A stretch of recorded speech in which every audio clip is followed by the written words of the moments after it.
Samantala, tinatayang aabot sa mahigit 1,000 tao ang dumagsa sa Rockwell Tent kahapon para sa unang araw ng Pink Kitchen 2, isang benefit food festival na nilahukan ng 50 chefs at restaurant sa buong bansa. Ito'y pinangunahan ng I Can Serve Foundation, isang NGO na nagpapalaganap ng kampanya laban sa breast cancer.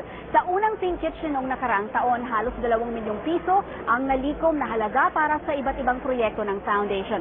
Layo nilang malampasan pa ito ngayong taon, kaya patuloy ang kanilang imbitasyon para sa lahat ng muling araw ng Pink Kitchen 2 ngayong araw ng linggo.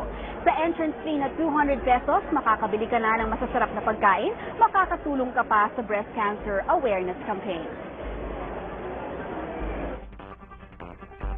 Well, if they're not food lovers, they're going to be after this event because they'll get to taste, different kinds of food. But more than anything, I think that it's really, to support the foundation and parang just to help the foundation.